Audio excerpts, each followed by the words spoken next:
one has to ask, do you have to be a scientist to know that there's something quite unusual going on with our global climate?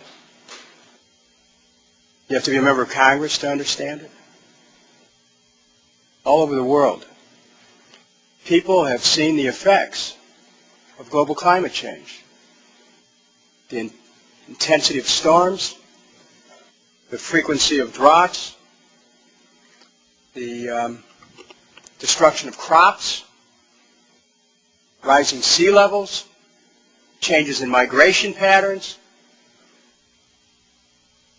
I don't need a scientist to tell me this is happening because I see it myself.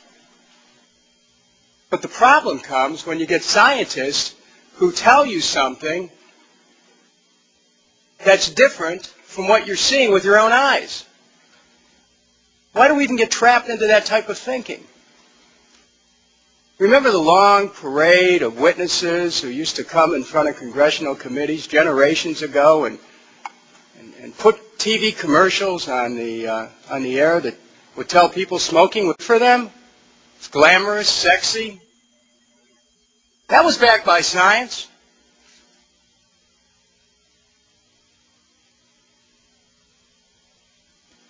Today we have a planet that's smoking. And we're told that, don't worry, be happy.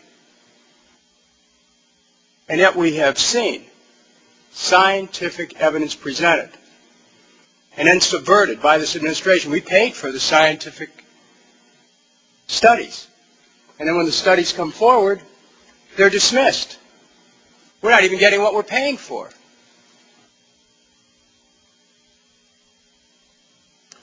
We're all citizens of the same planet, at least we would hope we are. We have a common destiny. We should share common concerns about the stability of the global climate and act to protect our planet. We need to challenge the type of thinking which separates us from our natural environment. So this hearing becomes important when we understand our common aspirations to aspire to a stable global climate, about our common concerns, which should be expressed, about great fluctuations in temperatures, irregular weather pattern. And these changes in weather patterns, the more intense storms, including hurricanes, Hurricane Katrina, ought to cause us to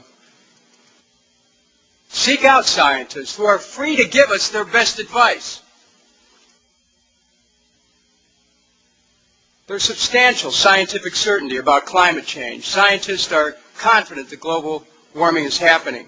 The vast majority of experts on the issue agree that human activities are to blame. I mean, this is a call for leadership which unites the American people in taking a new direction for not just energy conservation, but in the development of alternative energies, green energies. But what happens is, because scientific information is brought forward which disputes global climate change, the kind of massive unity that we need to take a new direction is slowed.